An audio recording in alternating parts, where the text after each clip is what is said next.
The crucial first step in Buddhist meditation. Don't start without it. Ajaan Suwat often recommended putting yourself in a good mood each time before you meditate. This may sound a little backwards for many of us because we meditate in order to put ourselves in a good mood, and yet he says to start out with a good mood. But when you stop to think about it, there's really no way you can get good results out of the meditation unless the mind has at least some good qualities in it, some cheerfulness, some patience, some wisdom. These are qualities that act as seeds that allow the meditation to develop. We're not totally empty-handed when we come to the meditation. We do have good qualities in the mind, and there are plenty of things we can think about to put the mind in a good mood.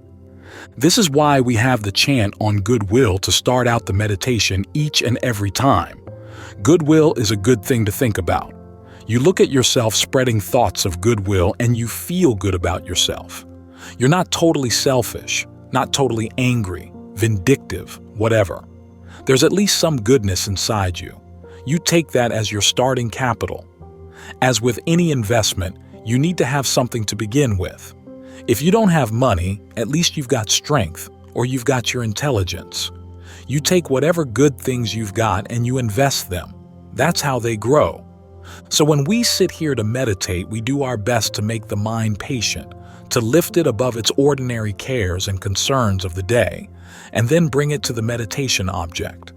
That way, you can relate to the breath, or whatever your object, in a friendly way. Being in a good mood puts the breath in good shape as well.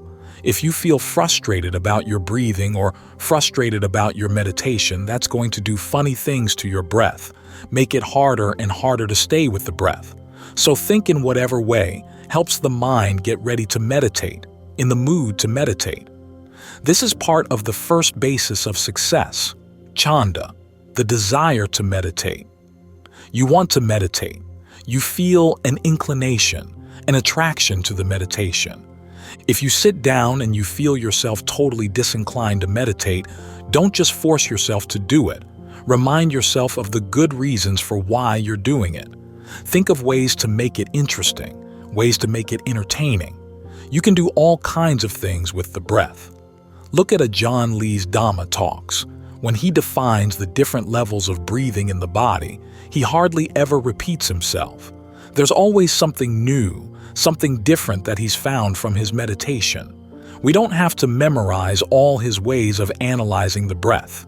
We should give them a try, of course, but we should also look at our ways of analyzing the breath energy and see what works for us. When you feel depressed, what kind of breathing feels uplifting and energizing? When you feel manic, what kind of breathing feels grounding? When you feel lazy, what kind of breathing energizes you? When you feel tense, what kind of breathing relaxes you? There's a lot to explore, and in the exploration you get absorbed in the breath without even thinking about forcing yourself or holding a whip over the mind. This way the mind can be on good terms with the breath can be good, and it's easier and easier to settle down. So always take stock of your mind before you meditate to see what kind of shape it's in. Don't let thoughts of frustration or discouragement take charge of the mind. The Dalai Lama once said the thing he found most surprising about Westerners was their self-hatred. In Tibet, he said, only the village idiots feel self-hatred. Of course, he said that smiling, but it's a pretty harsh judgment. And it's also true, I noticed, in Thailand. Perhaps not so much anymore. As modern culture moves in, it really does teach people to hate themselves, to feel bad about themselves. It holds up all sorts of images of physical and financial perfection that nobody can live up to.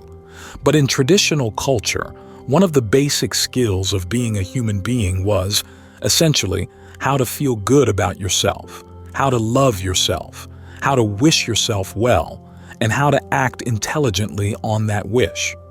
Only really stupid people would hate themselves, and yet that kind of stupidity is rampant now in the modern world.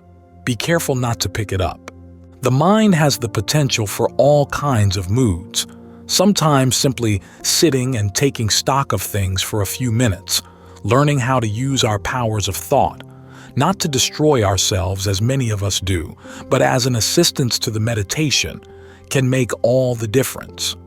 We often think that to meditate is to stop thinking.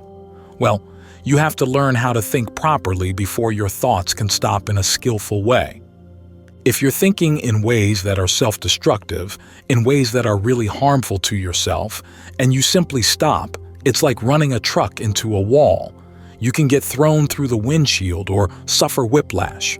But if you learn how to think in ways that are for your own true benefit, like the things we chant about every evening, which are always beneficial to think about, then when the time comes for the mind to settle down and think less and less and less and get more and more absorbed in the present moment, it's a lot easier. There's a natural deceleration.